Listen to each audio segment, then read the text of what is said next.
near the America's greatest empire in just 200 years. They had to devise engineering systems which were extraordinary for their age. Their civilization rivaled Rome in its sophistication. The Aztecs had the best technology that could be produced in the conditions of which they lived. Aqueducts, palaces, pyramids, and temples stood as a tribute to their gods and a testament to the power of humankind. The Aztecs' crowning achievement was a gleaming capital city that astonished European explorers called the Venice of the New World. The city spread out, glittering against its canals and its lake, bedecked with fine trees and beautiful mansions. Their thirst for power and blood set them on a course for destruction. When it finally came, their annihilation would be swifter and more complete than the world had ever known.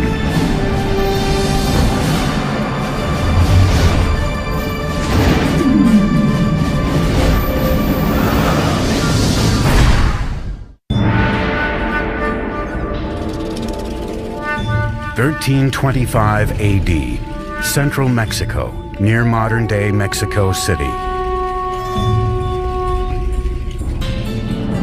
A young girl, just a teenager, is celebrating her impending wedding. She is the daughter of a tribal king, and she is about to join a new tribe that has been a guest of her kingdom. That tribe is now known as the Aztecs. As part of the ritual, 5 Aztec noblemen lead her to an ancient temple for the ceremony. But as she reaches the top, the noblemen suddenly veer her away from the altar and onto a slab of stone in front of the temple, one used for sacrifice. Each man holds a limb, while a 5th lifts an obsidian knife high in the air. With one searing move, he slashes it through her chest and extracts her still beating heart. That evening, the king is invited to a ceremony to celebrate the marriage.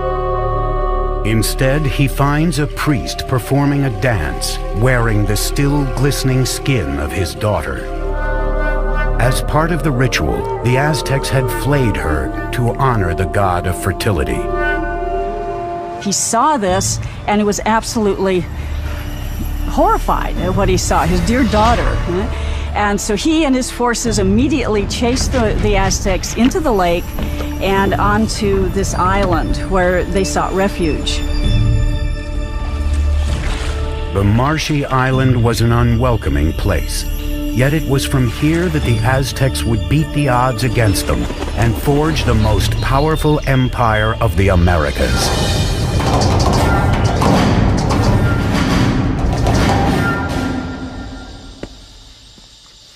Hi, I'm Peter Weller.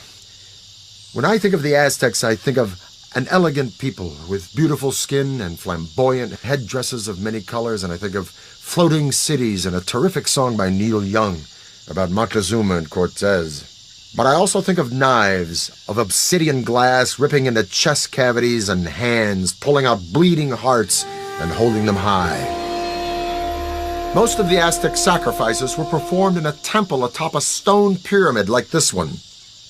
The Aztecs felt that without these offerings, the sun would literally cease to rise and the universe would die. Now, Aztec history is a fusion of fact and myth. But what we do know is that this murder, as horrific as it was, not only marked the beginning of the Aztec Empire, it also marked the location from where it would rise. The island the Aztecs were banished to after their disastrous sacrifice of the princess was in Lake Texcoco, the largest of 5 interconnected lakes covering a valley about 40 by 70 miles. Today, this once vast and open valley is teeming with what is modern-day Mexico City, one of the largest cities in the world. But 700 years ago, the island was so swampy, no one had laid claim to it. Now, as they gazed on the lake, the Aztec leader Tenoch announced to his followers that he had seen an eagle perched on a cactus in the middle of the lake, a sign from the gods that they had found their new home. They would name their city Tenochtitlan. Life is tough for the Aztecs in the early days of Tenochtitlan, but they have a vision. A vision of a powerful city modeled on an ancient and legendary city just 25 miles away. They called this city Teotihuacan, or City of the Gods. We know very little about Teotihuacan because all we have is the archaeological remains. We don't have any writing, we don't have any documentation that really fleshes out what went on at this big city. It was in ruins even in Aztec times, but they believed it to be the stomping grounds of the gods and the literal birthplace of the sun itself. The place the Aztecs most revered in Teotihuacan was a pyramid that rose above the tree line. It was called the Pyramid of the Sun. The massive Sun Pyramid contains 1 million cubic yards of earth and stone, with a base roughly the same as the Great Pyramid of Giza in Egypt. The Aztecs believed Teotihuacan was laid out in the image of the cosmos, created by their gods. Now it was this image they would attempt to replicate in the construction of their new city, Tenochtitlan. Taking on the challenge would be an Aztec leader named Acamapichtli. In 1376, he embarked on an ambitious plan to engineer an advanced city at Tenochtitlan. But there was a problem. The swampy islands that they took over needed a lot of work. When they started to build anything, it would begin to subside. There was simply no foundation on which to build. The Aztec solution would revolutionize the architecture of the Americas. They began by anchoring their buildings deep in the ground using a system of pilings made from wood. Workers cut stakes into 30-foot lengths, 3 to 4 inches wide. These were driven into the soft ground to make a foundation. The pilings were often surrounded with volcanic stone to add strength. Masons and bricklayers could then build walls on top of this base with confidence. They have found wooden pylons to hold the foundations of the pyramids. The fact that it didn't sink or the fact that it didn't just topple, I think that's a major feat of engineering. Tenochtitlan was an island city, but the lakes surrounding it were very shallow, sometimes only 7 feet deep. The whole thing looked like a giant metroplex floating on a pond. Originally, the only way to get from this floating city to the mainland was by boat. But the Aztecs eventually devised a series of causeways, sometimes 45 feet wide, that would connect their floating city to the mainland provinces. The causeway was supported by strong wooden pilings, the same pilings that supported their temples and other buildings. Thousands of these pilings had to be driven deep into the lake bed, and this presented a logistical challenge that could only be met by a strong, skilled labor force and the best of Mesoamerica's engineers. To build a causeway, 2 lines of stakes were laid out. Then the space between them was filled with stones and earth until it reached several feet above the water level. This allowed the road to support enormous weight. These causeways were built very straight, they were very wide, with bridges that would open up that connected the city to the north, to the west, and to the south. The roads enabled the Aztecs to transport larger, heavier materials for building. But this presented a new challenge. There were no beasts of burden in Mesoamerica, so everything had to be done with humans. No carts, no wheel. Small loads would be carried on the back with a rope hung from the forehead. Large items like stone blocks or sculptures for a temple would be dragged by huge numbers of men pulling ropes, possibly using logs as rollers. Legend has it one stone bound for a temple required a force of 50,000 men to drag it from the mountains on the mainland across the causeway and into the city. The causeways would also present the Aztecs with a new way to get fresh water to Tenochtitlan. In the past, the Aztecs had transported water in canoes from the shore. But a huge boom in the city's population meant they needed a higher-tech solution to keep up with demand. They wanted to use water from the springs on the mainland, and so they wanted to build an aqueduct. But the springs were under control of the dominant tribe in the region, the ruthless Tepanecs. The Tepanecs were the controllers or the dominators of all the valley. They had a very strong empire. So they were the lords of the valley. So the Aztecs were tributary subjects to them. As the Aztec population grew, tensions with the Tepanecs began to simmer. Now the Aztecs decided to issue an ultimatum that could change the balance of power in the region. The people of Tenochtitlan not only demanded that the Tepanecs give them the water, but also demanded that they help construct the aqueduct. The Tepanecs' answer was swift and brutal. The Tepanec king, Maxtla, sent assassins who murdered the reigning Aztec leader in cold blood. This was the final straw.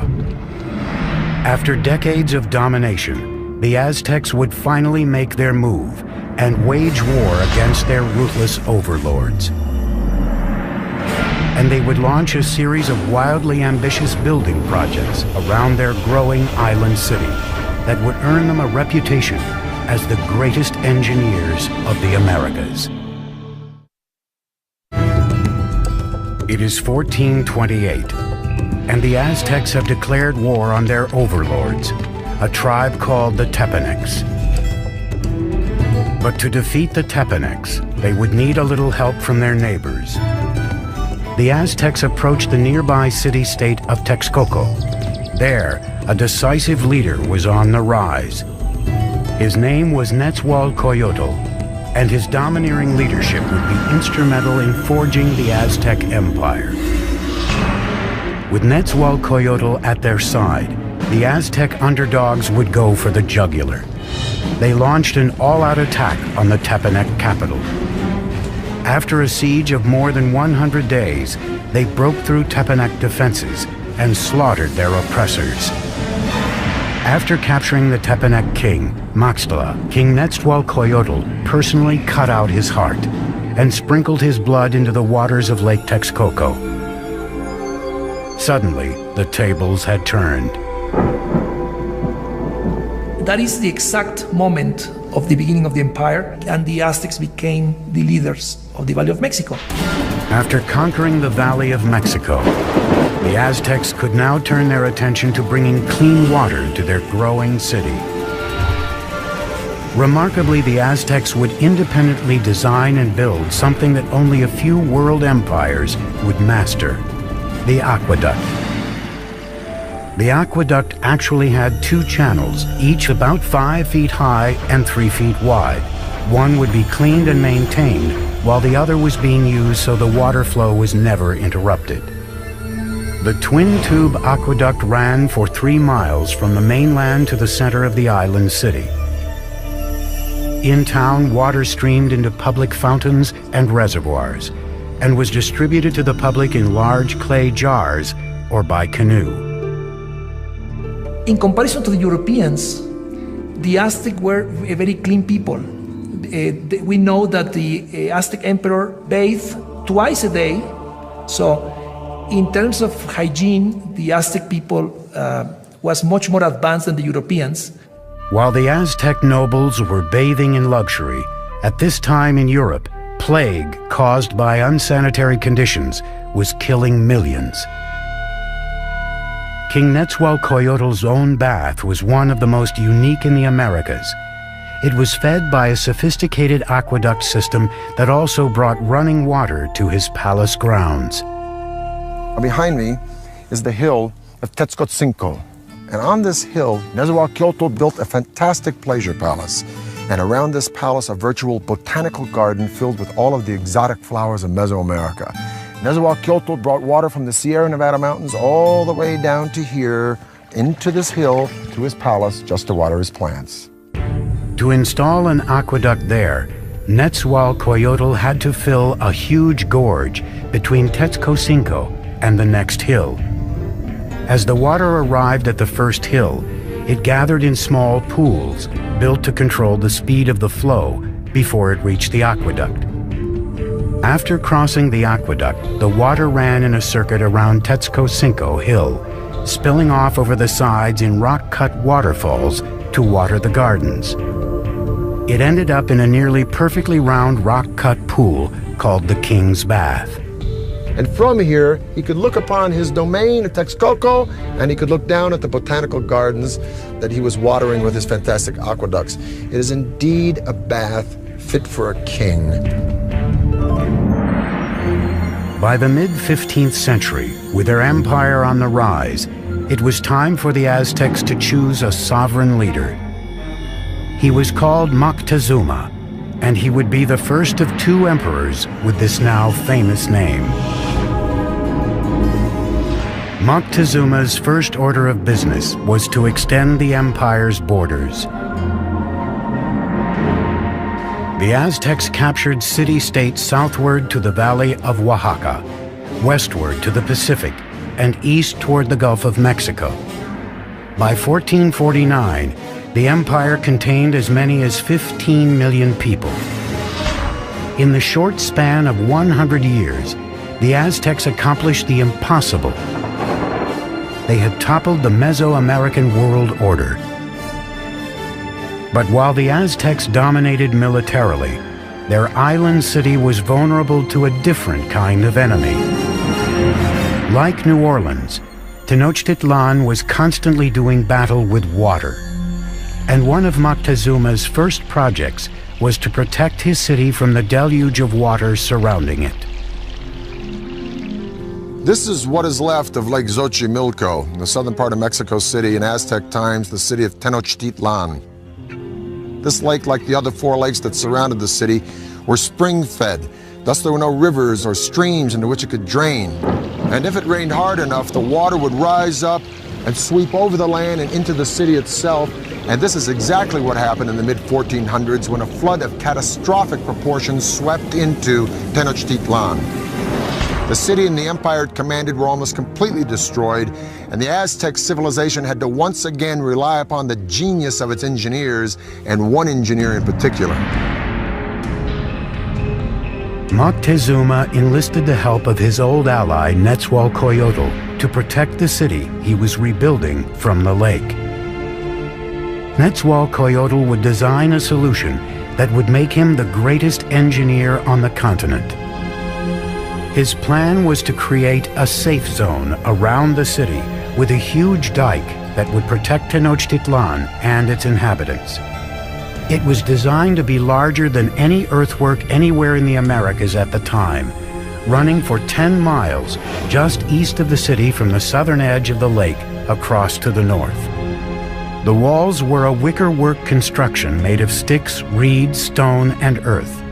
Since the lake was shallow, the dike was only about 12 feet in height, but some 27 feet wide. Nezahualcoyotl fitted the dike with sluice gates, most likely wooden doors that would be raised or lowered to control the water level behind it. The dike also served another purpose. It protected their water supply.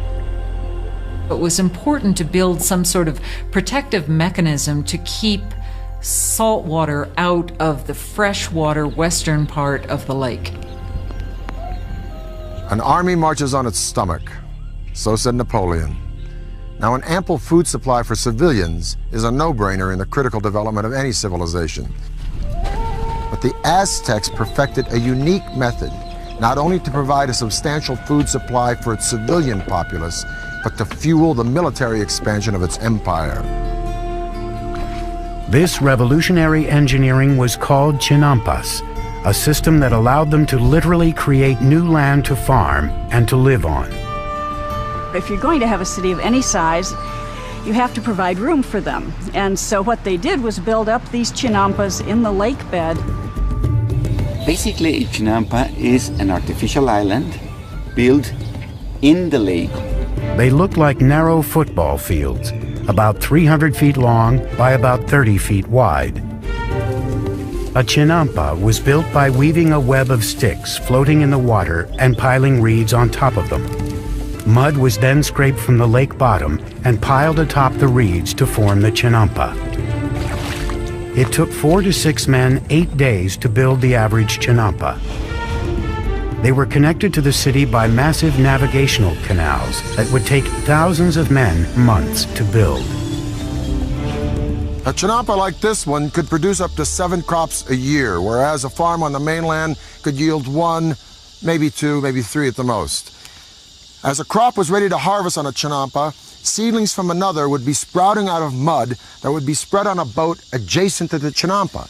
Then when the seedlings were ready, they'd be transported to the chinampa, and this cycle would be repeated over and over and over again on hundreds and then thousands of chinampas.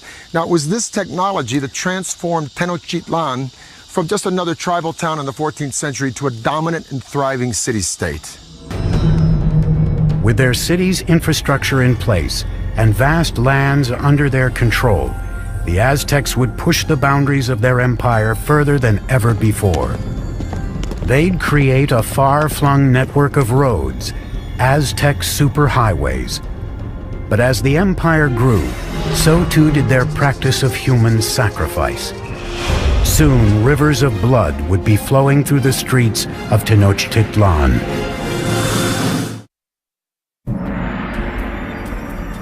Today, Tenochtitlan, the capital of the Aztec Empire, is gone, buried under modern-day Mexico City.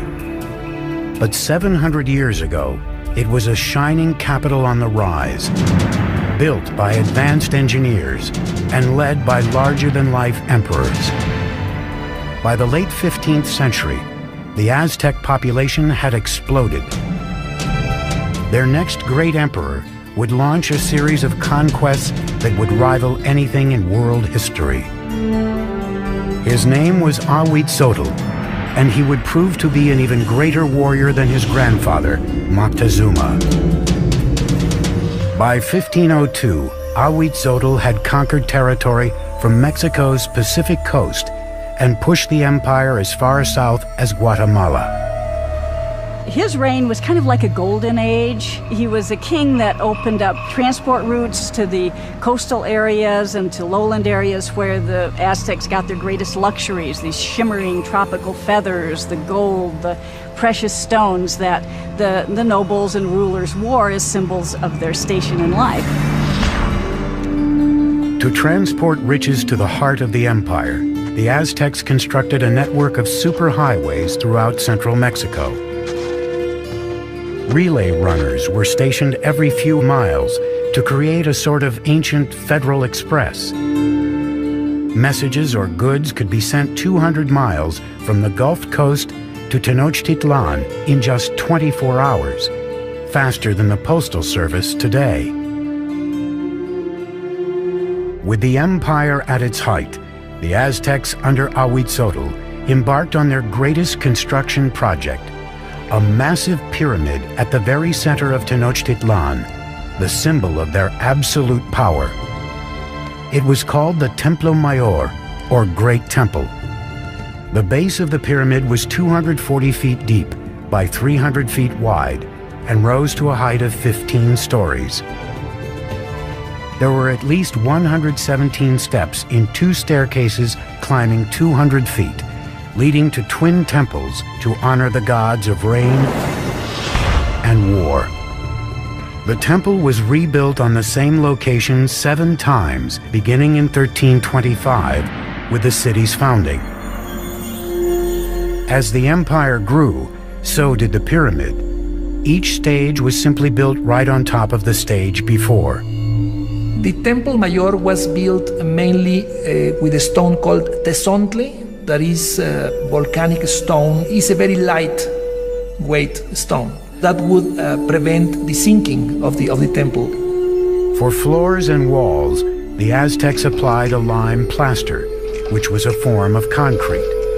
Some examples found today remain as hard as modern concrete, even after 500 years. Aztec workers labored for decades to complete their monument to the gods. the temple remained buried until 1978, when power company workers digging a trench accidentally uncovered a huge carved stone and discovered the temple ruins next to it. The disc, 11 feet in diameter, weighs 8 tons and depicts the dismembered body of the goddess Coyolxauhqui. Coyolxauhqui was the moon goddess, but her brother murdered her because she became pregnant in a very shameful way.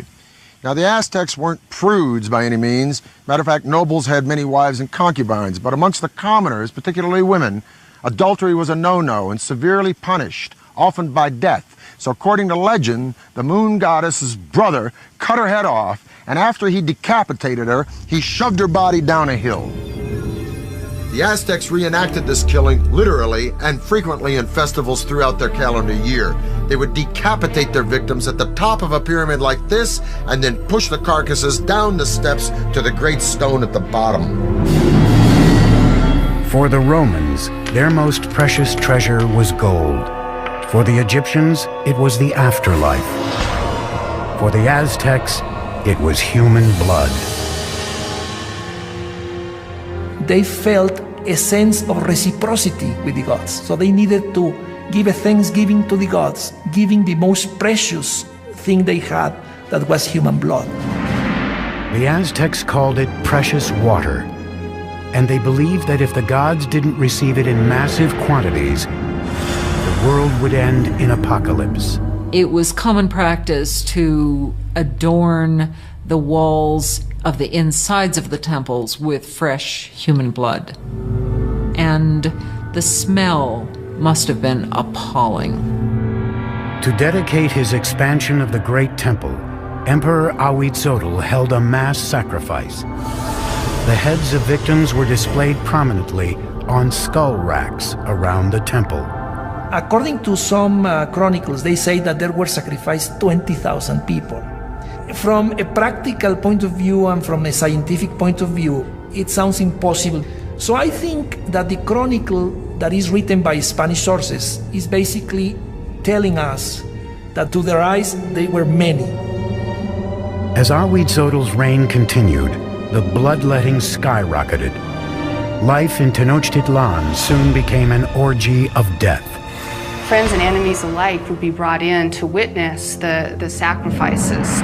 It's always ritual. Sacrifice is always a ritual event, but it was also a political statement, and it was a form of intimidation. By the time of Ahuitzotl's death, the Aztecs had institutionalized sacrificial killing and turned killing on the battlefield into an art form. They were the America's fiercest fighters, an elite cadre of whom would have a spectacular new mountainside temple dedicated to them. But even they were not prepared for the war of the worlds that was about to descend upon them.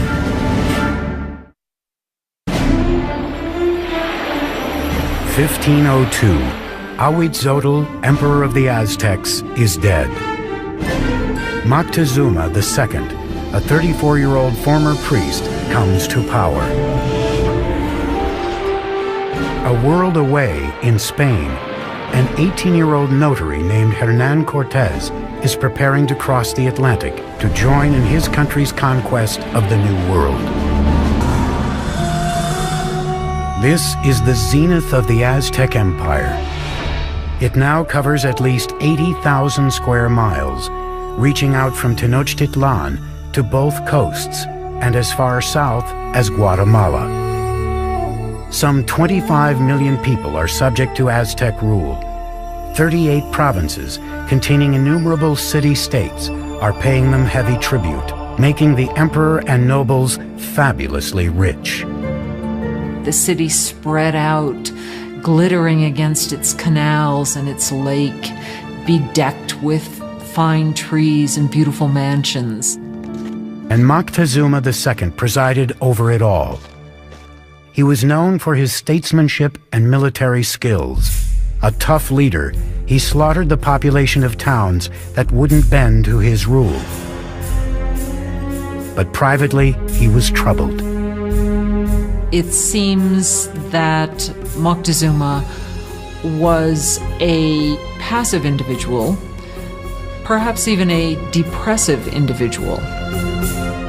Legend says that when he witnessed a comet streaking across the skies over Tenochtitlan, he spent the rest of the night in tears. As the weeks went by, he became increasingly paranoid. But at the height of his obsession with the supernatural, a very real threat approached from across the sea. Spies posted along the Gulf Coast reported strange sightings offshore that they were at a loss to describe. They never have seen a boat, so they didn't even have a word to describe that. So the Indians refer to those boats as mountains that move in the water.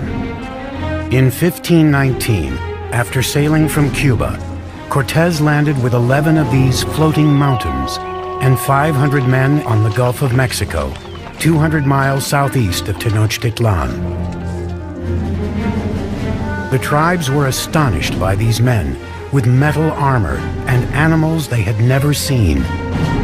As he moved inland, tribes who resisted were brutally slaughtered, but many others were happy to provide him with provisions and men.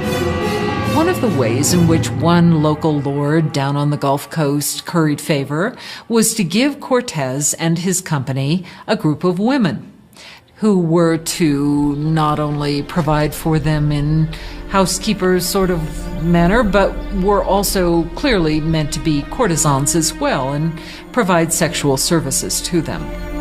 But among the concubines, one in particular caught the eye of Cortés himself. She was the daughter of a chieftain who had been sold into slavery and was called La Malinche. They developed an intimate relationship, and in time she bore a son to him. And he would have been one of the first people of mixed blood in the New World. But she was much more than a mistress. She became an interpreter for Cortés, and her role expanded to advisor and intermediary between him and the Aztecs. Not only was she his translator, but she could also tell him about things that were being said that he was not intended to hear or understand. Moctezuma's network of relay runners kept him apprised of the Spaniards' movements. It was clear they were headed for his city. As he advanced toward Tenochtitlan through the summer of 1519, Cortés amassed an army of thousands. Moctezuma's army of warriors numbered in the hundreds of thousands. They wore animal costumes on the battlefield to intimidate their opponents. Part of it was spectacle. You had just incredible costumes that the different warriors would wear. The most important warriors were knights, dressed as jaguars and eagles. The Aztec knights were initiated into their orders at sacred ceremonies at special temples like this one. This is the cave temple at Malinalco, one of 6 temples on this remote mountainside, a few hours south of Mexico City. It was finished by Moctezuma II around 1502, shortly after his coronation. Now, over in Europe, Michelangelo was pounding out the David for the Republic of Florence. But while Michelangelo was carving the David, the Aztecs were here carving this temple right out of the side of this mountain. And it is the only temple in the entire Western Hemisphere built in this manner. At the bottom of the stairs of Cuauhtli are the sculptures of 2 jaguars. On each side of the door there are the remnants of 2 warriors. Now the door itself represents the open mouth of a giant serpent. You can literally see its tongue coming out of the room. The Aztecs believed that this was the entrance to the womb of the earth. Now the privileged warriors would come here, go into the room with sculptures of eagles, have their noses pierced, and offer blood and sacrifice to Huitzilopochtli, the god of war. But this would be by no means the last time these Aztec warriors would spill their blood. The first meeting between Cortés and Moctezuma would be peaceful, but the conquistador knew a huge and bloody clash between the old world and the new would soon take place. and the annihilation that ensued would become one of the most frightening events in the history of the Americas.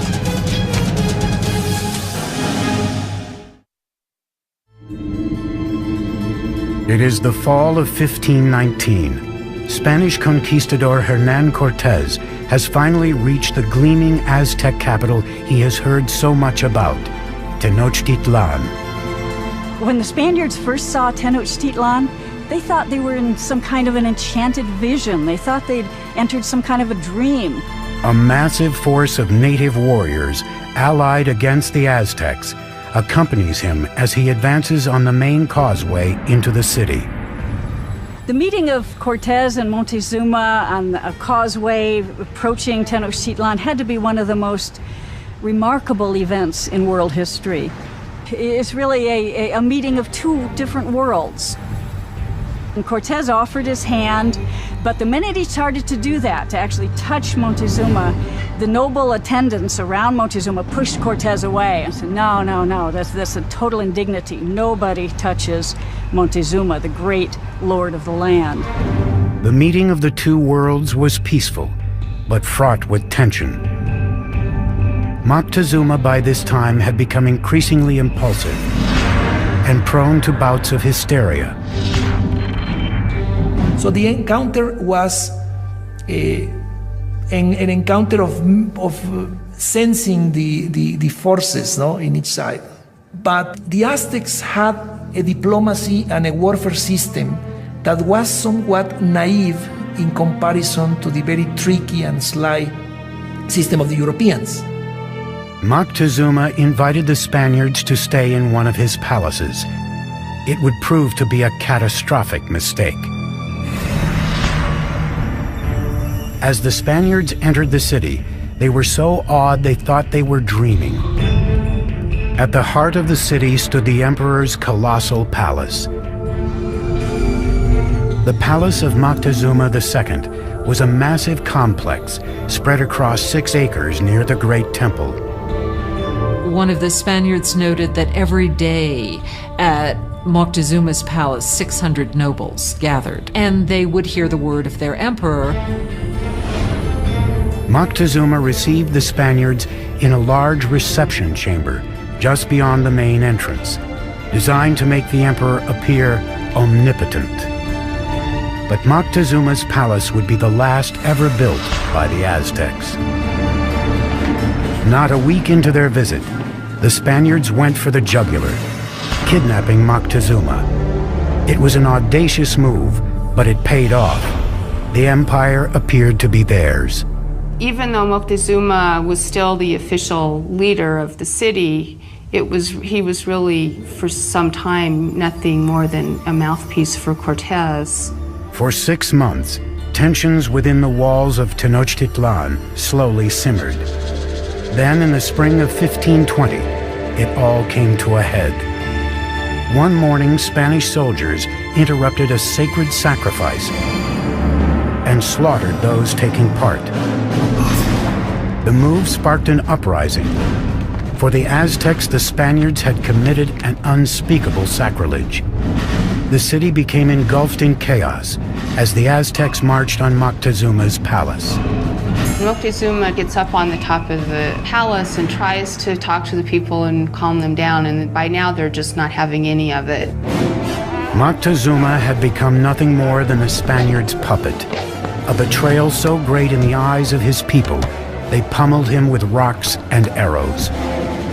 Shortly after, Moctezuma's lifeless body was tossed from the palace walls. Whether he died at Spanish hands or from injuries inflicted by his own people may never be known. And the Spaniards at that point decide this would be probably a good time to leave the city.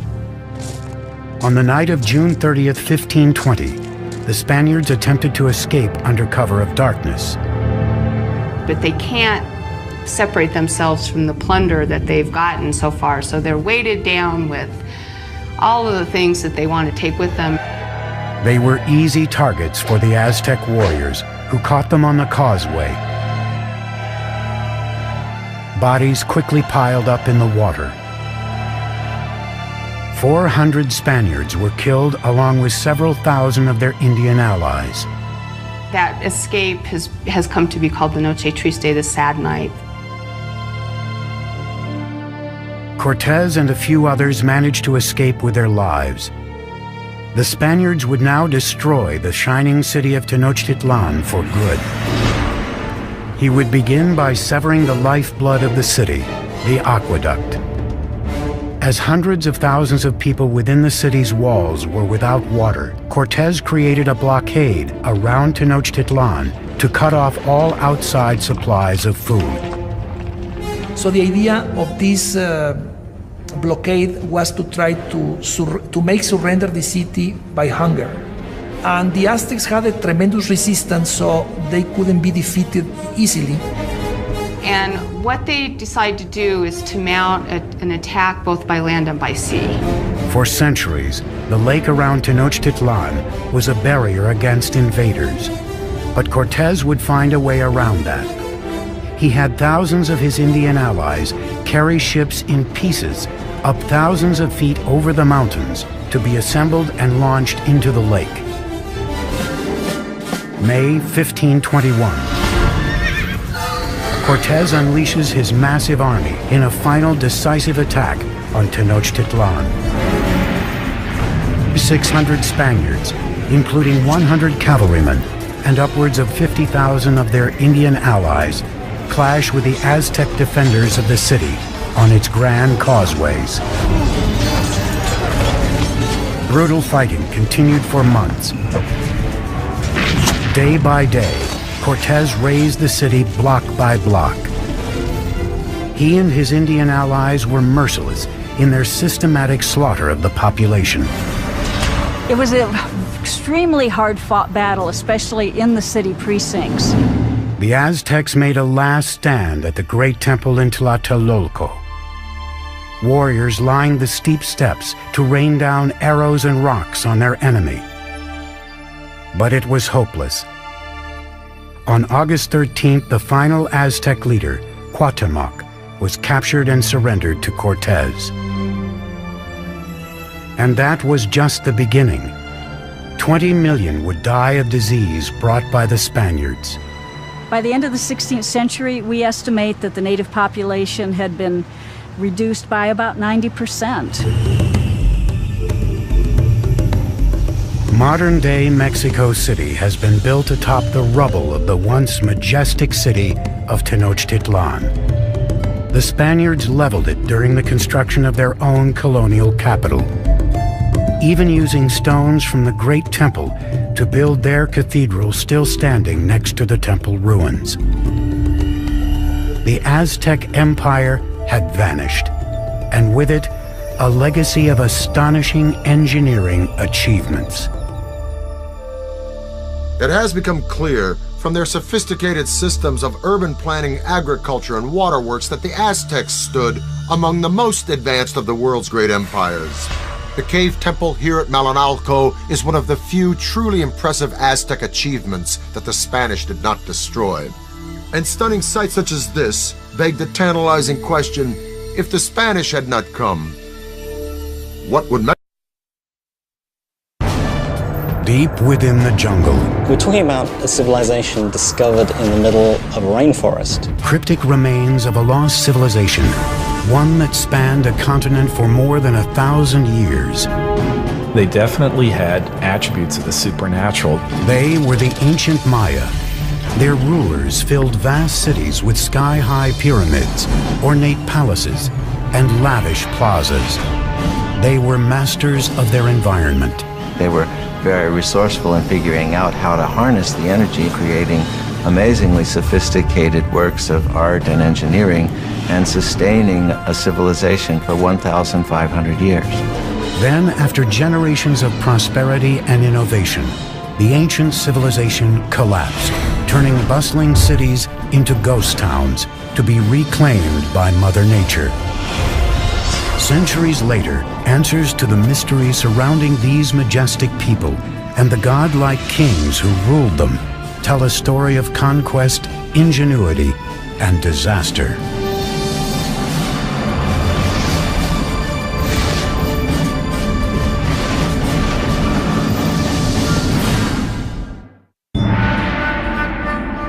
869 AD, in the lowlands of the Guatemalan jungle, the Maya are becoming desperate.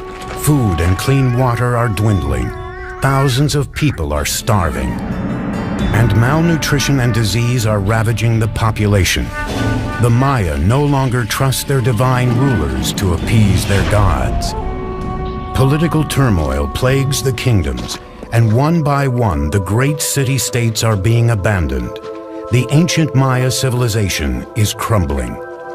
City after city, area after area begins to fail. Cities are abandoned, kings disappear, and what had been classic Maya culture really comes to an end. What happened to this great people? Even today, scholars are still mystified. We know that people began to disappear. The question is, how did that happen? The answer may lie in complex hieroglyphics known as the Maya Code. A hieroglyph is a complex way of conveying all the information that Maya people could think or express. And it's the only example in the Americas of a complete, complex system of writing. Today, these cryptic symbols reveal a history of brutal warfare, larger-than-life rulers, and the rise and fall of an enigmatic people.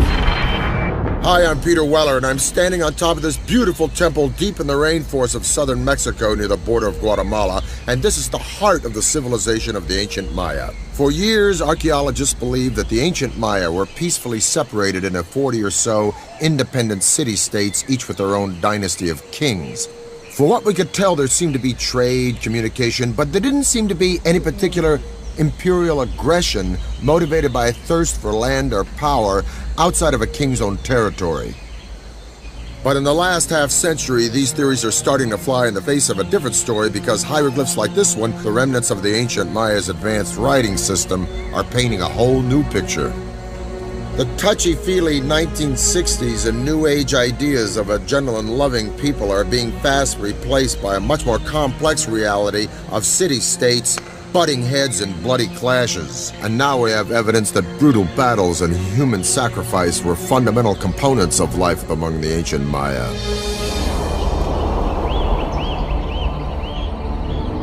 But the evolution of the Maya civilization into this complex network of city-states didn't happen overnight.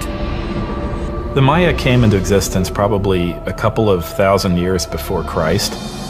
By 500 BC, population was on the rise, and small communities were turning into the first major Maya sites located throughout Central America. Fully organized kingdoms were ruling the region by 250 AD, with mighty rulers at the helm. They had powerful rulers, they were in competition with each other, and sometimes this competition led to war. For the Maya, it was war led by kings in the name of the gods. Maya kings were people like us, but for the Maya, they definitely had attributes of the supernatural. The price of devotion had brutal and sometimes deadly consequences. People owed a blood debt to the gods. It wasn't that they didn't regard human life or human blood highly. Quite the contrary. Human blood and human life was the most precious, the most sacred thing that could be offered to the gods in order to repay the blood debt that was incurred at creation. Bloodletting and human sacrifice dominated the king's strategic thinking. They picked allies and attacked neighbors, all with an eye on appeasing their deities and staying autonomous. Unlike Rome, in the case of the Maya, we're not dealing with one empire. Instead, we're dealing with a series of rival kingdoms. By the 3rd century AD, Maya civilization was flourishing. No one city ever succeeded in dominating all the others, but one seat of power was on the rise. Its name was Tikal. Tikal is one of the few cities that goes strong in the pre-classic period before the time of Christ, and then it just continues pretty much unabated all the way until the end of the classic period. This is a city that never really lost it. But in the 6th century, a rival power named Calakmul threatened Tikal's success. The Maya had these two great dynastic capitals, Calakmul and Tikal. Those two cities essentially locked horns. It's really Calakmul that seems to engage in this action in which they engineer alliances all the way around Tikal, essentially boxing in their enemy. It would be up to an ambitious and visionary leader to build a center of military power, one that would take on Calakmul. His name was Yakin Khan Kawil.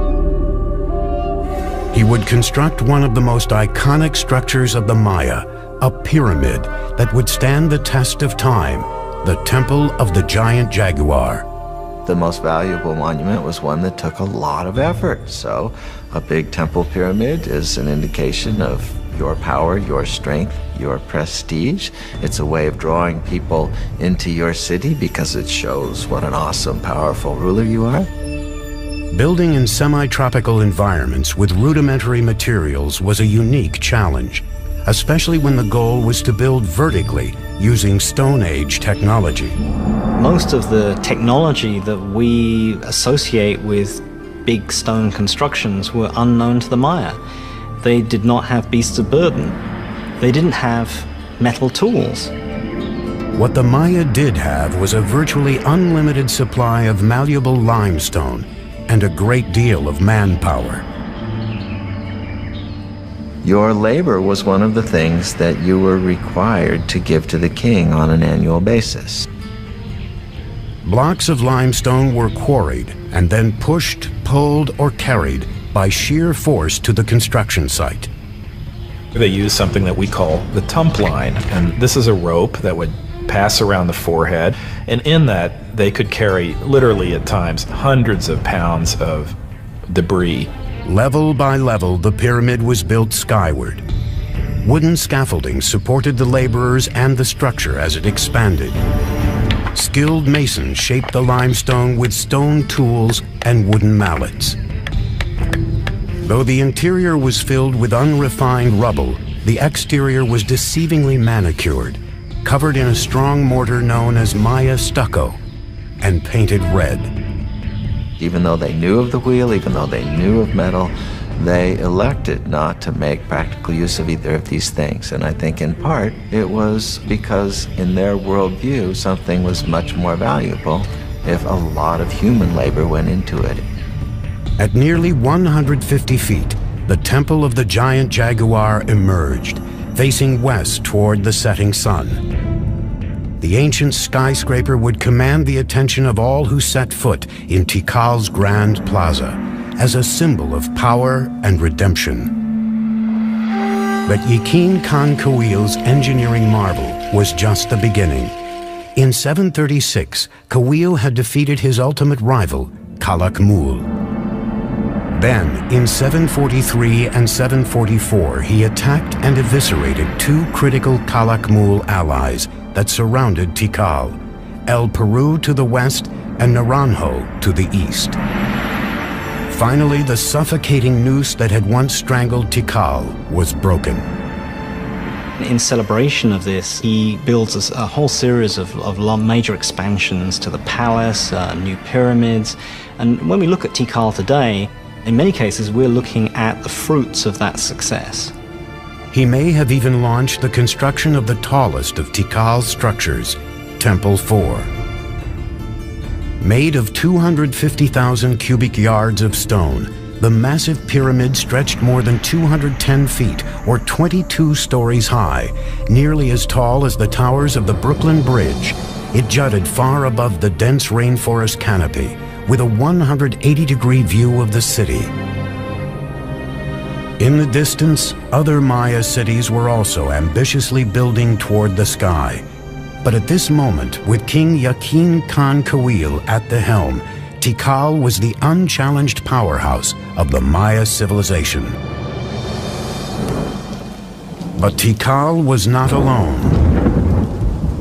Out of sight, about 250 miles to the west, another dynasty is forging the construction of a great acropolis. There, in the 7th century, a king with a vision would emerge. He would turn one of the wettest cities in the world into a mecca of New World architecture.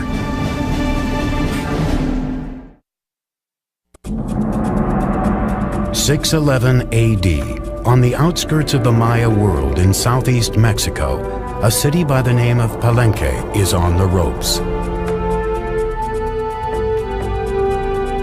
It launches a last-ditch defense against regional powerhouse Calakmul.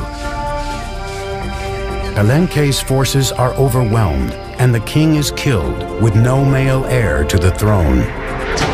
Because Maya kings were thought to be divine lords, their lineage is key to survival. The end of a dynasty usually spelled disaster. Yet at this critical moment, one of the greatest building campaigns in Maya history was about to begin in Palenque, and the king behind it would remain unknown until the middle of the 20th century.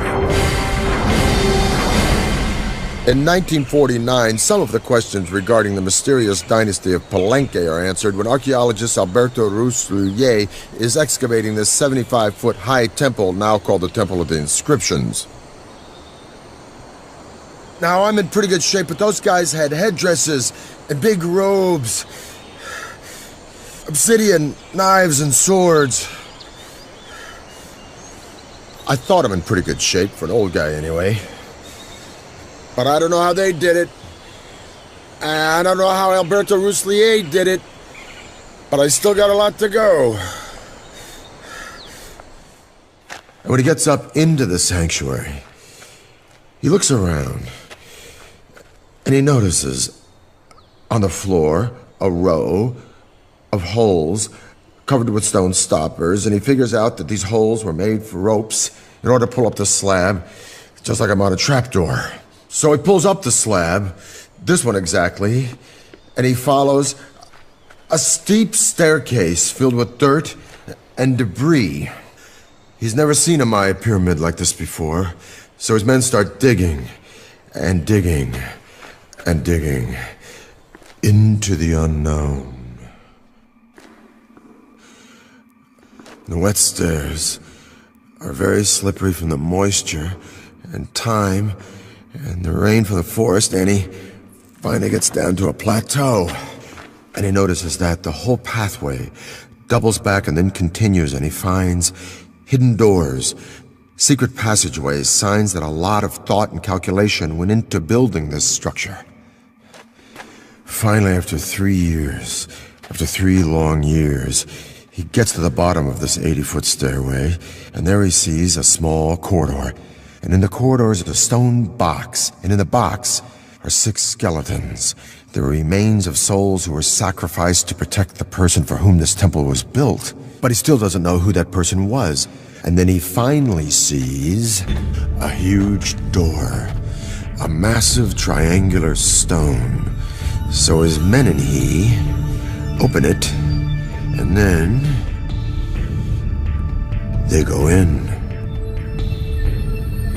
And behind this huge triangular door is a vaulted crypt about 30 feet long and 23 feet high. And inside the crypt is this massive sarcophagus carved from one piece of limestone. And on top of this sarcophagus is this magnificent lid with these expertly carved images of a king. Along this edge, by the way, which is covered with cinnabar, this red stuff, is poisoned to the touch to keep looters from coming in here and ruining it. And by the way, if the ancient Egyptians might have used this, we might have had more antiquities coming out of that country today. But along this edge is the image of a shield, and up in the sanctuary is another image of a shield. And the ancient Maya word for shield is Pakal. So Alberto Rus had discovered the tomb of the most important Maya king, Pakal the Great. Pakal's ascension to the throne in 615 AD came during the most critical time for Palenque. With no direct heir, the elders of Palenque had turned to an outsider, a royal who lived outside the kingdom named Lady Sakkuk. Now she returned to Palenque with her adolescent son, Pakal. The future of Palenque hung in the balance as the young boy was crowned king by his mother. He was just 12 years old. She sort of kept the throne warm for him for over 10 years while he was growing up. As the young king grew into adulthood, Pakal had to deify himself to legitimize his rule. He declared his mother to be the living embodiment of the first mother, who created humans and the gods. He then was the son of a goddess, an exalted position that removed any question of his legitimacy. He was almost certainly a charismatic fellow. He had to have been. He had no power base. He had to do it almost on pure charisma and determination. As a Johnny-come-lately, as someone who needs to prove himself, he's going to be as splashy as possible, and so he constructs the most gaudy buildings imaginable. He's establishing all sorts of new architectural patterns. To authenticate his lineage, Pakal set off on a building spree to revitalize his battered kingdom. One of his first orders of business, the renovation and expansion of the royal palace, an impressive structure that sits in the heart of the main plaza. More than 70,000 square feet, the palace would become a maze of galleries, chambers, stairways, courtyards, and tunnels, and was designed to reflect his ideas of grandeur. At first, Pakal's architects, like those throughout the Maya world, employed what is called the corbelled vault to support their soaring structures. Now, this was a pretty straightforward structure where a series of lines of stones of ever-decreasing height are laid on top of each other. So it forms really a kind of inverted V shape with a row of capstones along the top. But the corbelled vault left something to be desired. This basic construction limited interior space and light and forced architects to build walls wider than even the space it enclosed. Driven by a determined king, Pakal's engineers now looked for solutions to this problem. What the Palenque designers succeeded in doing was lightening the weight. They produced sort of honeycomb structures on the top of these buildings. They could make their spans wider, airier, more light could come in. These innovations reduced the stress on the load-bearing walls, creating a more open and inviting feel than the traditional Maya buildings. Over 60 years, Pakal's builders became the best in the New World. But it wasn't until the end of his rule that Pakal commissioned one of the most complex and imaginative projects ever attempted by the Maya, the Temple of the Inscriptions. The discovery of the Temple of the Inscriptions changed all our ideas about Maya pyramids. They weren't supposed to be mortuary shrines. Inside, along a stairway leading down to the tomb, engineers built a psychoduct, or hollow tube. It's a conduit that allows someone on the top of the pyramid to speak into this speaking tube, and eventually you would be able to presumably communicate directly with Pakal in his tomb. This 20-ton sarcophagus was built to last an eternity. This actually had a lid which was rolled off to one side, and there was a cavity for his body to be put, so that when he eventually did die, the door was sealed and the stairway was blocked. His architects and sculptors designed a coffin rich in symbolism, portraying the resurrection of Pakal in the afterworld. Royal scribes were ordered to draw a grid to accommodate 640 glyphs that would tell the story of Pakal's reign. Many Maya pyramids don't leave much textual record on them. The opposite is the case in the Temple of the Inscriptions. Everything about it, from these huge tablets on the summit to the information inside, proclaims that this is the final resting place of the founder of one of the great Maya dynasties. In 683, during Pakal's 68th year as king, the 12-year-old boy who grew to be one of the great Maya rulers died at the age of 80. He was covered in red cinnabar and adorned in lavish jewelry. A jade mask was placed over his face. Though the legacy of Pakal the Great would be hard to match, his son had been waiting on the sidelines for nearly 50 years. With the clock ticking, he would launch a series of building projects harnessing the laws of physics and Mother Nature.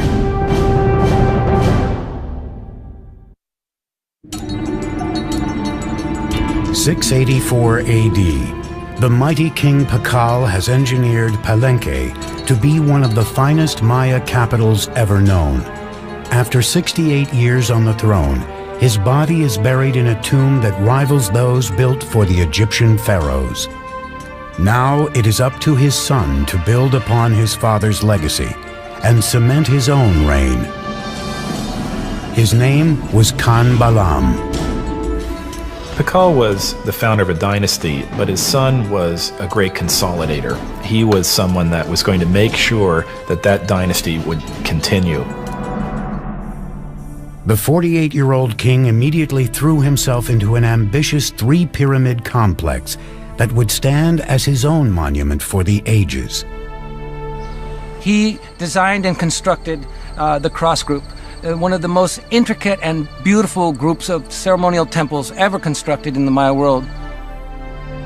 These are his memorial, and they tower above the palace. They look down on the works of his father, and in some ways, I think they represent a statement of individuality, that he himself is going to leave his imprint on the city, just as his father did.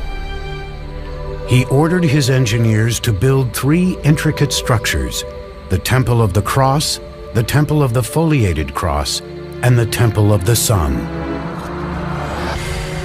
Khan Balam's engineers would take a giant leap forward, using sophisticated geometric calculations unsurpassed anywhere in the world, based on the Maya's creation of a complete number system.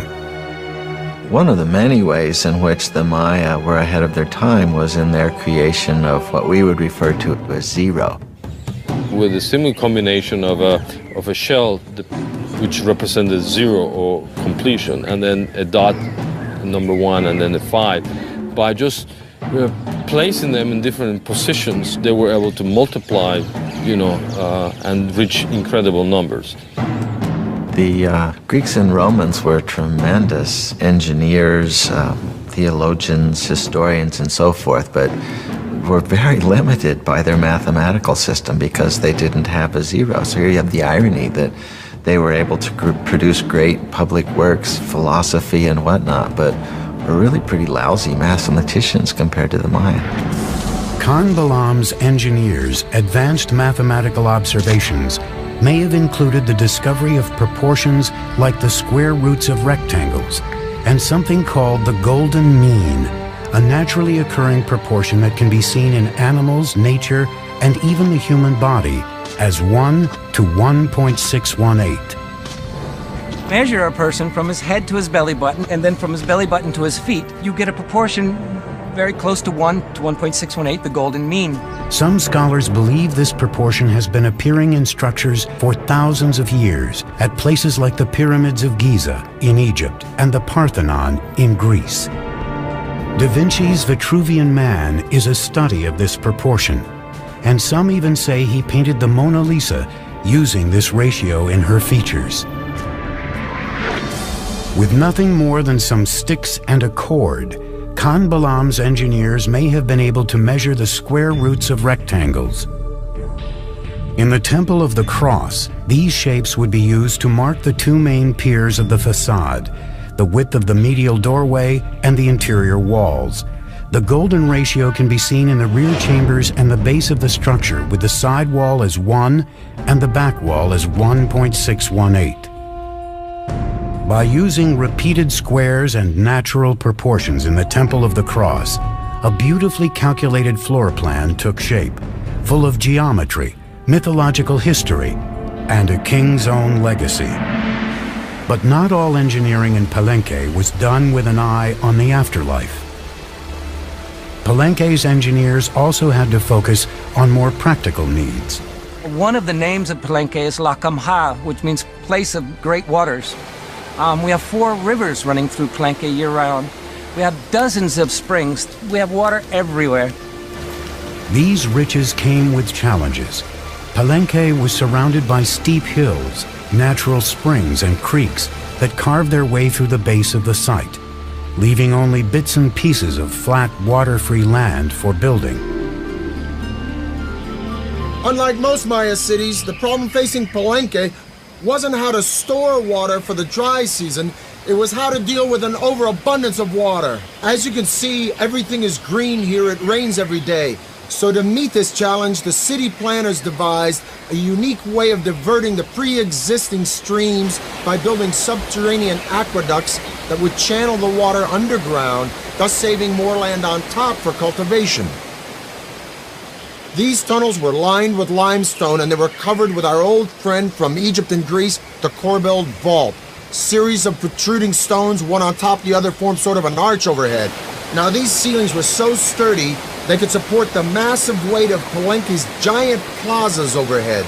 So the people were walking along with the water rushing underneath them, being diverted away from the city, just like it is where I live today in New York City. What's even more impressive is that there are signs that Maya engineers may have figured out a way to create water pressure. They built water tunnels that ran through the rugged terrain into the city, often directed uphill. As they got closer to the main structures, the pipes got incrementally smaller. Like Roman fountains, the water pressure gained momentum as it coursed through increasingly narrower tunnels, eventually allowing for running water throughout Palenque's buildings. We have beautiful systems of sweat baths and swimming pools and aqueduct. In its day, it would have rivaled any of the Roman aqueduct systems. We don't see this use of water pressure anywhere else, and it doesn't appear again until the Spanish bring the technologies with them. Together, Khan Balam and his father Pakal ruled Palenque for nearly 100 years, pushing Maya engineering to a level never seen before. The future seemed bright for this city on the rise. But its years of glory are about to come to a sudden end. Something is happening in the Maya world that will cause the classic city-states to implode. By the 8th century, Palenque, Tikal, and the other kingdoms of the Maya world were expanding across the continent. Tall pyramids, unparalleled city planning, and sumptuous royal palaces advertised the glory of the great kings. Then, suddenly, these cities began to unravel, one after another. Royal sculptors stopped carving their monuments with historical information, and kings halted their construction projects. Maya civilization had plunged into darkness. It's not that the entire Maya lowlands is abandoned overnight. It's that, one kingdom falls here and another one 10 years later falls over here, then another one over here. The causes of the Maya collapse remains a great debate among scholars. We're really talking about a society that was pushing itself to the limits. There is no one single explanation for this implosion, but scholars seem to believe that environmental catastrophe led to a full-blown meltdown for the Maya civilization. The soil no longer produced crops, thus lack of food and polluted water produced malnutrition and disease. The Maya could no longer count on their kings to intercede with their gods because their great society was in a death spiral, and their kings, so long counted on for guidance and prosperity, were powerless to stop it. So sadly, but slowly and surely, the people voted with their feet, and the ancient Maya left their beautiful cities forever. There were no signs of mass graves. They did not vanish. Where did the millions of Maya go? If you wanted to go where it was happening, you moved north. Go north, young man. The cities that die in the south, and that's the only way to describe it, is they just go into oblivion, are never really replaced. But there are locations all around the Yucatan Peninsula where the cities not only thrive, but they begin to grow explosively. This growth was enhanced by an elaborate network of causeways called sacbes, or white roads. The sacbes weren't just local transport, they were emblems of the great political power of two allied cities that had the wherewithal to create this magnificent royal procession way between their two kingdoms. As much as 60 miles long in some places, they were a marvel of engineering. They would place huge rocks on both sides of the causeway and then fill in whatever was in between with cobbles and unfinished rocks and stones, and then they cover all this surface with stucco. Nice plaster, and then upon it, they create this smooth surface.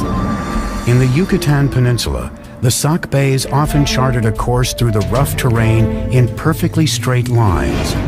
It's not easy to cut a line 60 miles that doesn't deviate even a degree.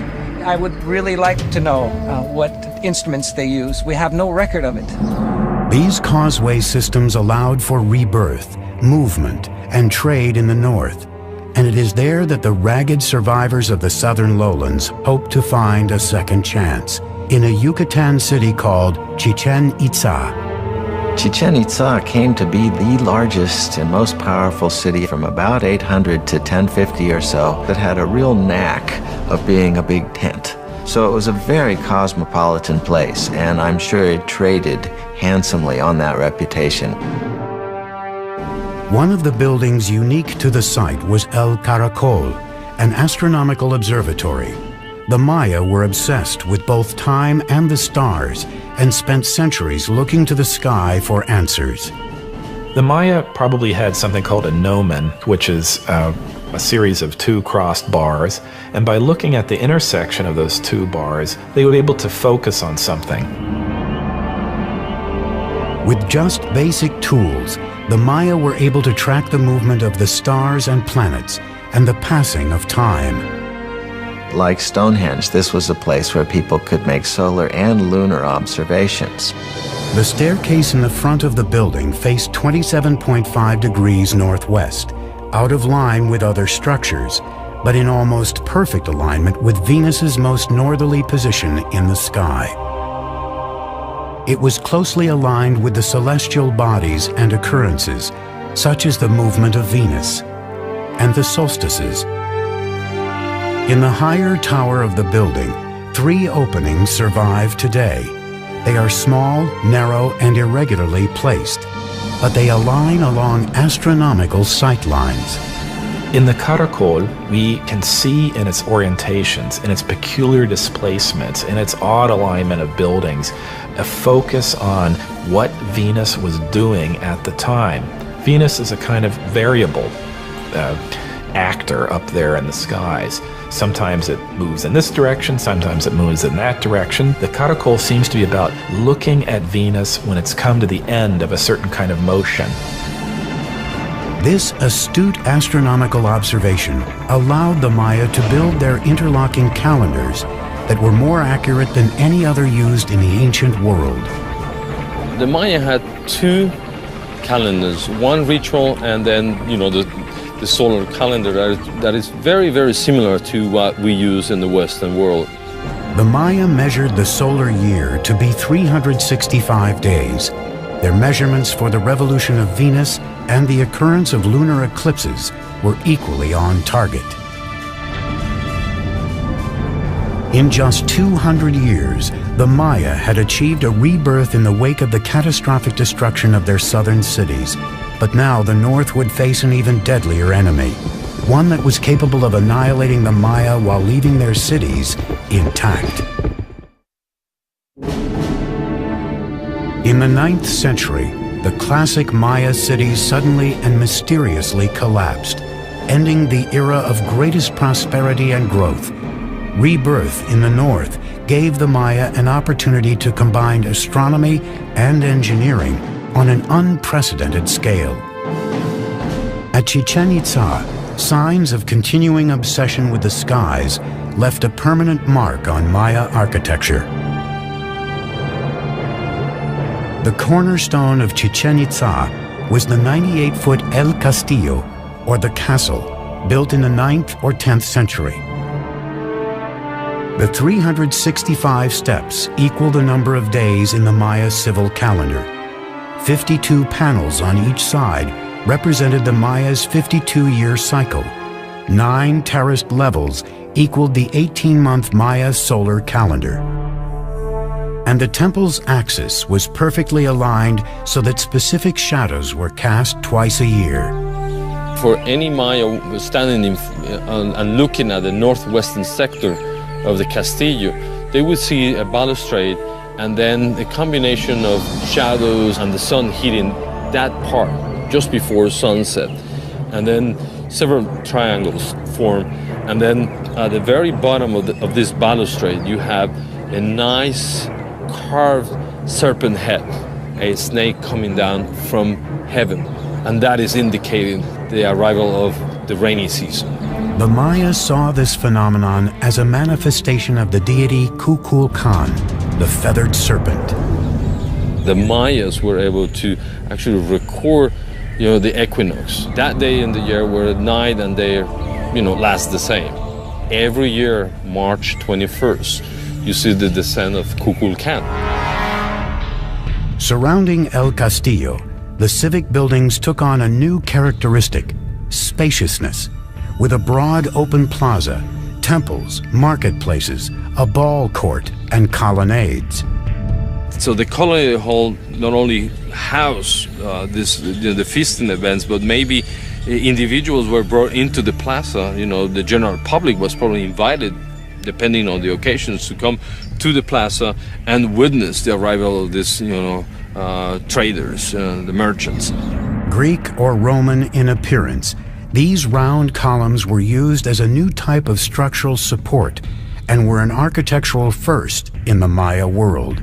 The benefit of a column is that it allows you to create flat roofs. You're not investing all of your energy in creating stone buildings that are going to be containing corbel vaults, which may or may not collapse. The columns were simple in design. Round drums were placed one on top of the other, filled with rubble in between. A square section was placed at the top, and then flat rooftops made of stucco and wood were added to form expansive covered interiors. It involves people more openly in the life of the building and of what's happening within it than would have been possible with Maya pyramids of the full classic period. Those pyramids are mostly about exclusivity. It's about showing a space, holding it up high, but allowing very, very few people to look into it. The open column structures are much more inviting. But the welcoming atmosphere didn't last long. After more than 200 years of domination over the Yucatan, Chichen Itza suffered a fate similar to its neighbors in the south. It mysteriously collapsed. When the Spanish arrived on the shores of the Yucatan Peninsula in 1517, every large cosmopolitan center of the Maya world had been abandoned.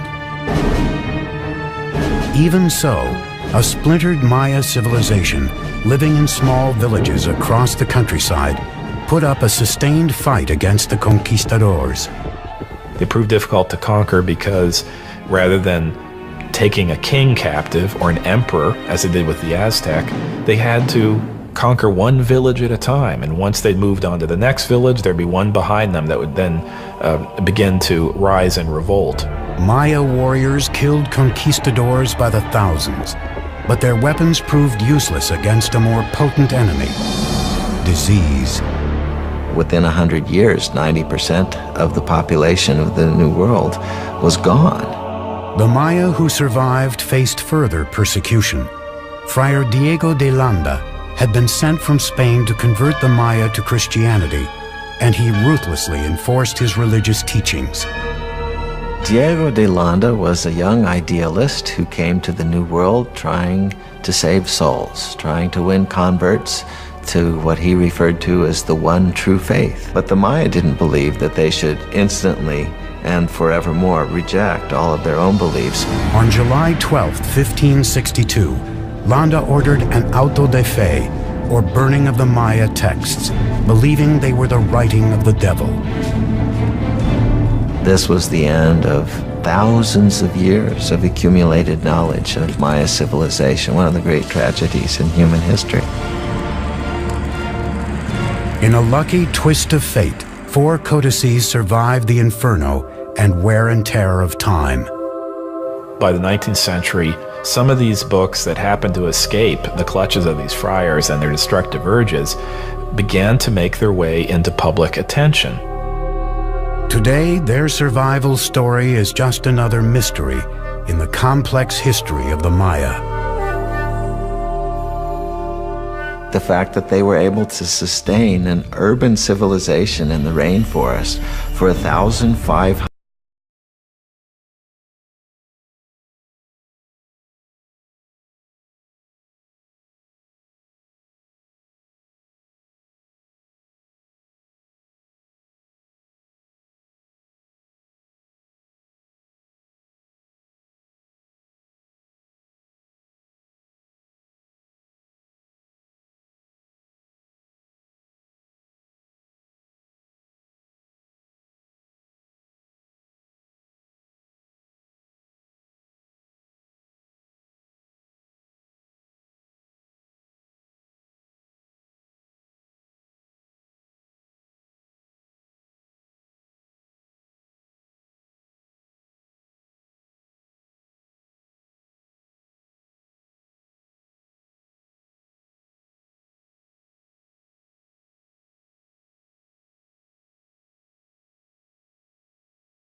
near the America's greatest empire in just 200 years.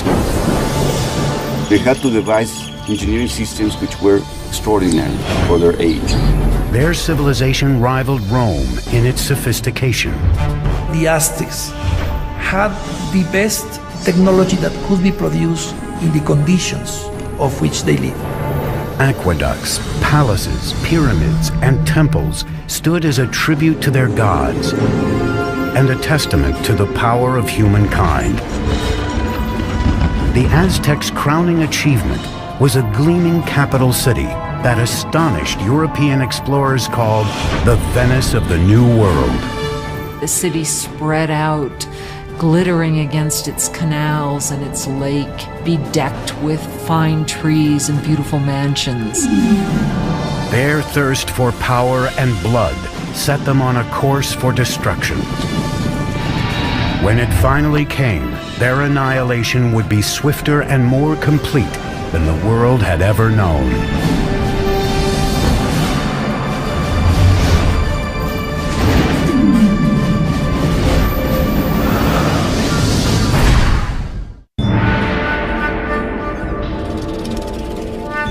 (1325 AD), central Mexico, near modern-day Mexico City.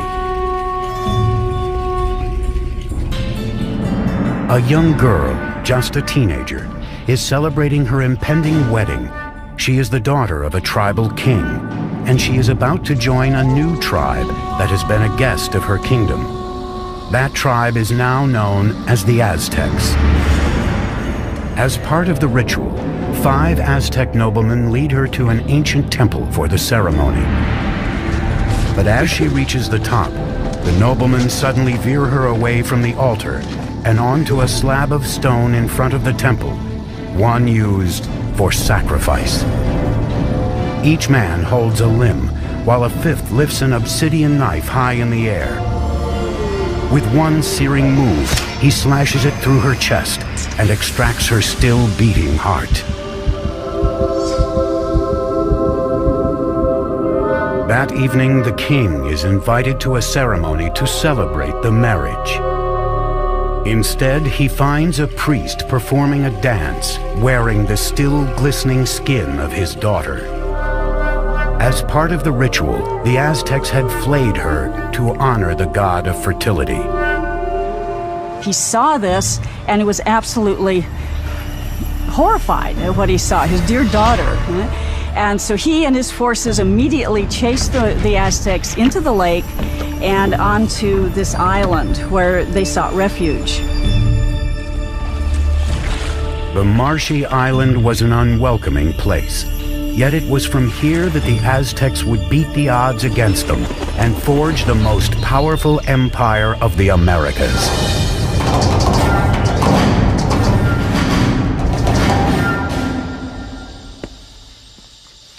Hi, I'm Peter Weller. When I think of the Aztecs, I think of an elegant people with beautiful skin and flamboyant headdresses of many colors, and I think of floating cities and a terrific song by Neil Young about Moctezuma and Cortez. But I also think of knives, of obsidian glass ripping into chest cavities and hands, pulling out bleeding hearts and holding them high. Most of the Aztec sacrifices were performed in a temple atop a stone pyramid like this one. The Aztecs felt that without these offerings, the sun would literally cease to rise and the universe would die. Now, Aztec history is a fusion of fact and myth. But what we do know is that this murder, as horrific as it was, not only marked the beginning of the Aztec Empire, it also marked the location from where it would rise. The island the Aztecs were banished to after their disastrous sacrifice of the princess was in Lake Texcoco, the largest of 5 interconnected lakes covering a valley about 40 by 70 miles. Today, this once vast and open valley is teeming with what is modern-day Mexico City, one of the largest cities in the world.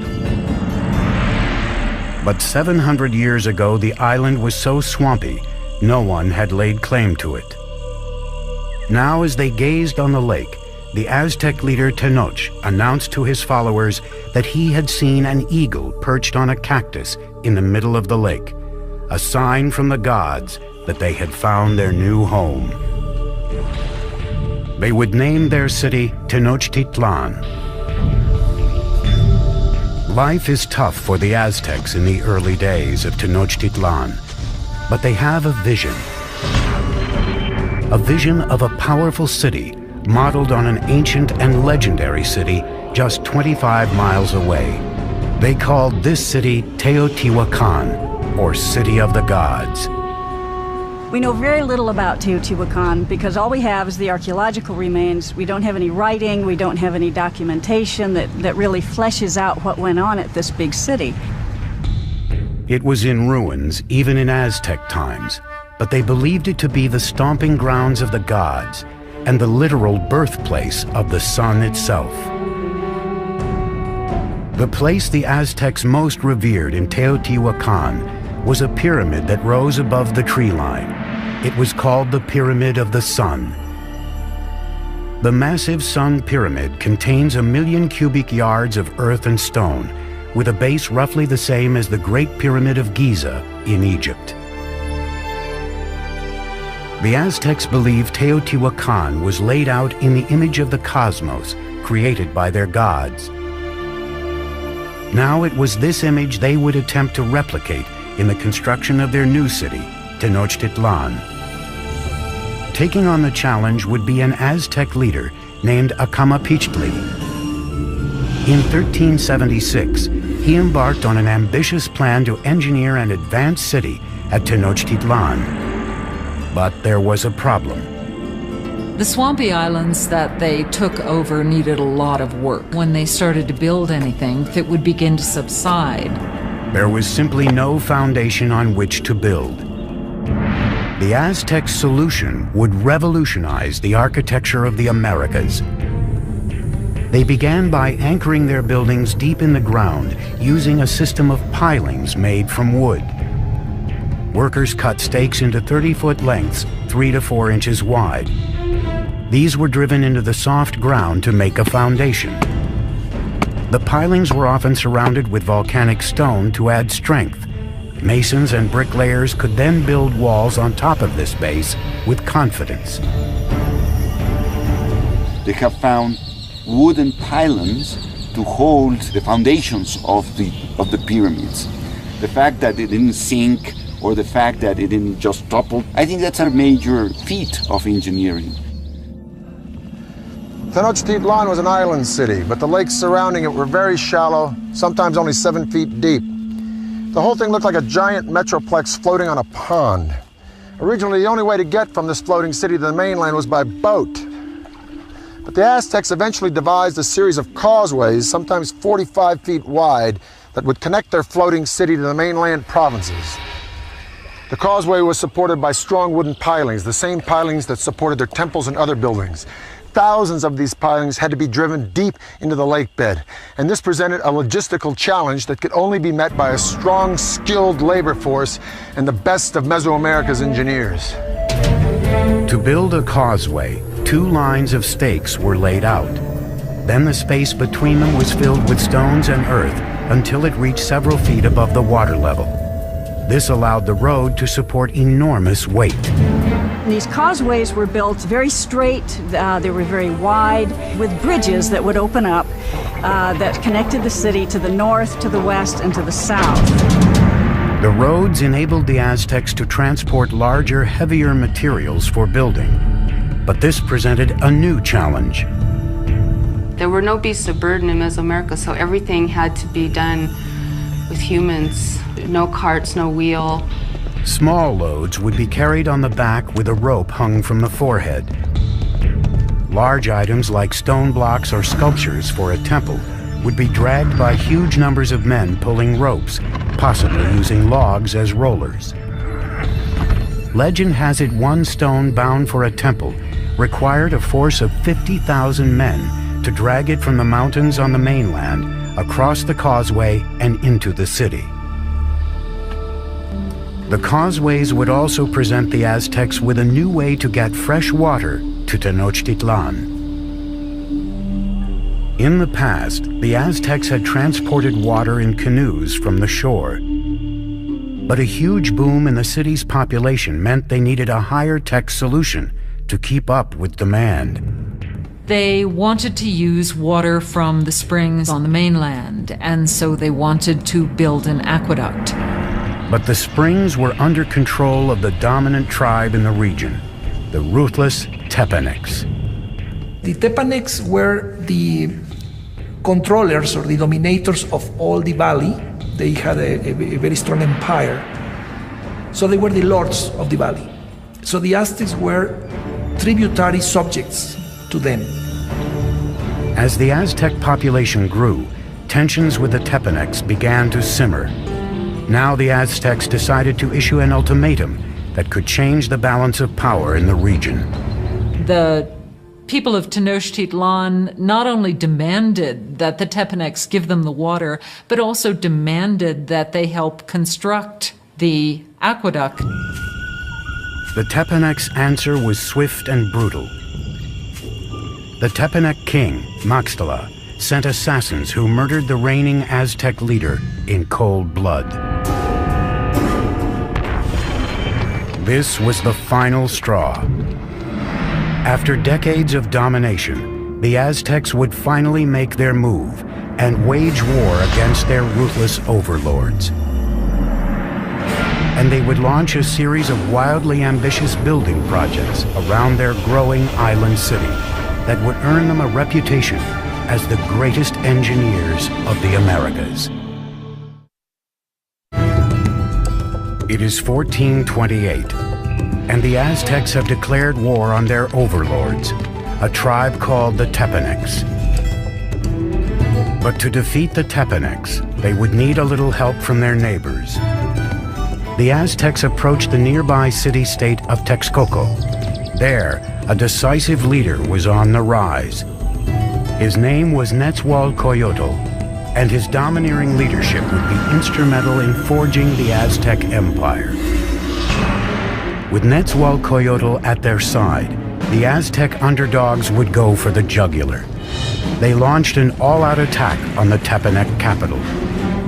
After a siege of more than 100 days, they broke through Tepanec defenses and slaughtered their oppressors. After capturing the Tepanec king, Maxtla, King Nezahualcoyotl personally cut out his heart and sprinkled his blood into the waters of Lake Texcoco. Suddenly, the tables had turned. That is the exact moment of the beginning of the empire, and the Aztecs became the leaders of the Valley of Mexico. After conquering the Valley of Mexico, the Aztecs could now turn their attention to bringing clean water to their growing city. Remarkably, the Aztecs would independently design and build something that only a few world empires would master: the aqueduct. The aqueduct actually had two channels, each about 5 feet high and 3 feet wide. One would be cleaned and maintained, while the other was being used so the water flow was never interrupted. The twin-tube aqueduct ran for 3 miles from the mainland to the center of the island city. In town, water streamed into public fountains and reservoirs, and was distributed to the public in large clay jars or by canoe.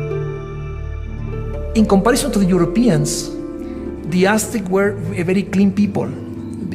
We know that the Aztec emperor bathed twice a day. So in terms of hygiene, the Aztec people was much more advanced than the Europeans. While the Aztec nobles were bathing in luxury, at this time in Europe, plague caused by unsanitary conditions was killing millions. King Nezahualcoyotl's own bath was one of the most unique in the Americas. It was fed by a sophisticated aqueduct system